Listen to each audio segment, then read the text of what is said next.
Hello students, मेरे पास linear programming का question है जो अभी जो बोर्ड एग्ज़ाम हुआ है मैथ्स का 12th क्लास के लिए 18 मार्च को 2019।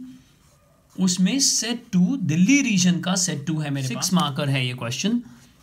बच्चों, क्वेश्चन इतना ज़्यादा टिपिकल नहीं है। लीनियर प्रोग्रामिंग बहुत आसान क्वेश्चन आता है, ये थोड़ा सा अलग ध्यान देना था इस पर। आइए एक बार इस क्वेश्चन को पढ़ लेते हैं। A manufacturer has employed 5 skilled men and 10 semi-skilled men and makes 2 models A and B of an article. The making of one item of model A requires 2 hours of work by a skilled man and 2 hours of work by semi-skilled man.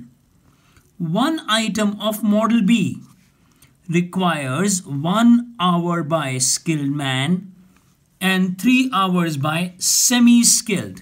No man is expected to work more than 8 hours a day.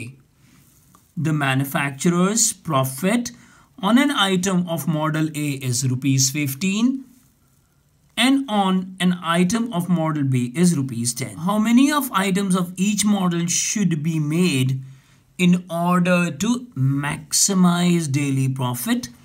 Formulate the above as LPP, solve graphically and find the profit.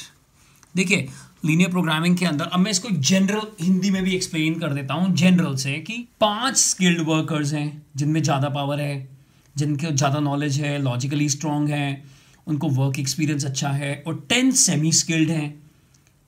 तो अब यहाँ पर जो catch है इस question के अंदर वो ये कैच है कि no man is expected to work more than 8 hours. और इसने कितने स्किल्ड वर्कर्स रखे हुए हैं? 5। और कितने सेमी स्किल्ड रखे हुए हैं? 10। तो ये एक ऐसा कॉन्सेप्ट हो सकता है जहां बच्चों को कुछ कंफ्यूजन हो रहा हो। आइए पहले मैं इसको कन्वर्ट कर लेता हूं कंस्ट्रेंट्स के अंदर। कंस्ट्रेंट्स का मतलब ऑब्जेक्ट डिसाइड कर लेते हैं, सब्जेक्ट डिसाइड कर लेते हैं और इन इक्वेशंस फॉर्म कर लेते हैं, और फिर हम जल्दी से बनाएंगे इसका ग्राफ। आप क्या करोगे, x को लिख लोगे number of items of model A, और इस पर प्रॉफिट कितना है? प्रॉफिट है ₹15 ऑन ईच आइटम।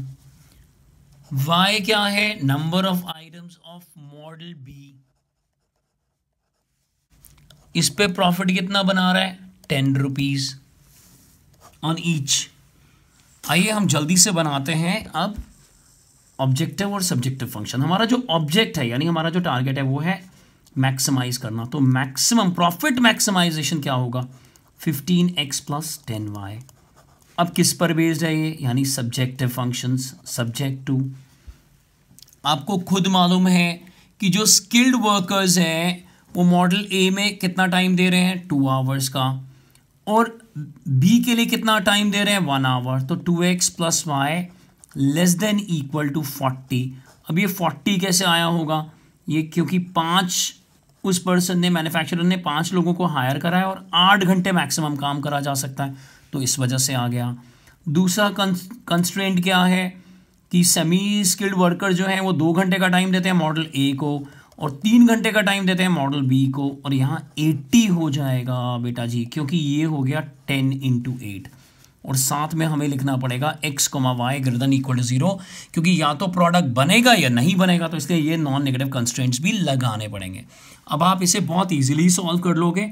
मैं सीधा इसका ग्राफ बता देता हूं आपको और फिर हम आंसर लिख देंगे कि इसका आंसर क्या होना चाहिए।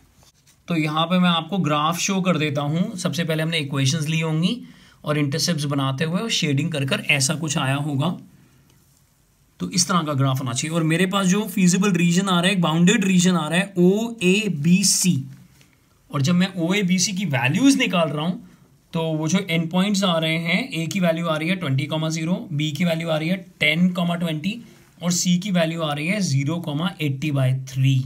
और मेरे पास जो टेबल फॉर्म हो रहा है वो ये हो रहा है।